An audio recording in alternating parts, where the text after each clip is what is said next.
बिस्मिल्लाहिर्रहमानिर्रहीम। अस्सलामुअलैकुम। दोस्तों, एक शख्स की 4 बीवियां थीं। चौथी बीवी से वो बहुत मोहब्बत करता था। उसको बनाने संवारने में हर वक्त मसरूफ रहता था। तीसरी बीवी से भी वो मोहब्बत करता था क्योंकि वो बहुत खूबसूरत थी। जो उसे देखता गर्विदा ही हो जाता। इसीलिए उसको ये खौफ लगा रहता था कि ये किसी और की ना हो जाए, इसीलिए उसे छुपा छुपा कर रखता था। दूसरी बीवी से भी उसे बहुत मोहब्बत थी, इसीलिए कि वो उसकी सारी परेशानियों का हल उसे बताती और हमेशा उसकी मदद करती रहती थी।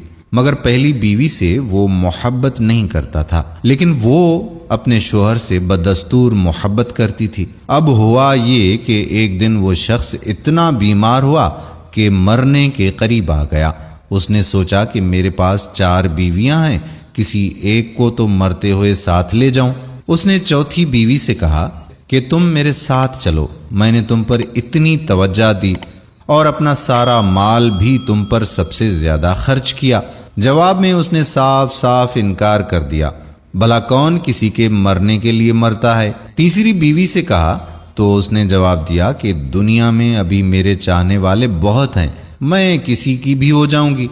दूसरी बीवी ने कहा कि मैं सिर्फ कब्र तक तो साथ आ जाऊंगी, मगर इससे आगे मैं नहीं आ सकती। अब ये परेशान हुआ। अचानक पीछे से आवाज आई कि मैं तुम्हारे साथ कब्र तक चलूंगी, अगरचे तुमने कभी मेरी तरफ तवज्जो नहीं की। जब उसने पीछे मुड़कर देखा तो उसकी पहली बीवी थी, जो अदम तवज्जही और ग़िज़ा की कमी की वजह से बिल्कुल ही कमजोर हो चुकी थी, जिसके सबब कब्र में उसके किसी काम की ना थी। अब ये अफसोस कर रहा था कि मैंने समझने में गलती कर दी। अगर इस पर तवज्जो देता तो आज ये कब्र में मेरी अच्छी रफीक और साथी होती। दोस्तों, यहाँ पर वजाहत करते चलें कि चौथी बीवी से मुराद हमारे आज़ा थे, जिनको बनाने संवरने में तो हम लगे रहते थे, मगर मरते ही ये हमारा साथ छोड़ देते हैं। तीसरी बीवी से मुराद हमारा माल और दौलत, जायदाद वगैरह हैं कि सारी जिंदगी लोगों से छुपा कर रखा, मगर मरने के बाद ये दूसरों के हो जाएंगे। तीसरी बीवी से मुराद हमारे अहलो अयाल और रिश्तेदार और दोस्त अहबाब हैं।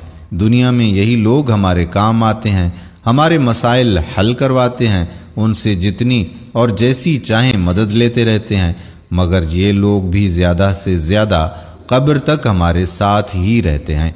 पहली बीवी से मुराद हमारे आमाल हैं, जो हमारी कब्र में हमारे साथ जाएंगे, लेकिन हम उनकी तरफ तवज्जो ना देकर कब्र के हकीकी दोस्त और हकीकी रफ़ीक और साथी से महरूम हो गए।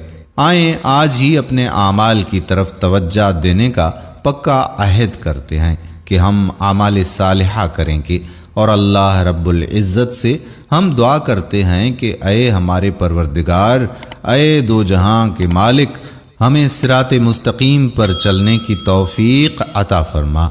आमीन सुम्मा आमीन या रब्बल आलमीन। दोस्तों, अगर वीडियो पसंद आई हो तो वीडियो को लाइक भी करें, शेयर भी करें और नीचे दिए गए कमेंट सेक्शन में अपने कमेंट्स भी ज़रूर लिखें।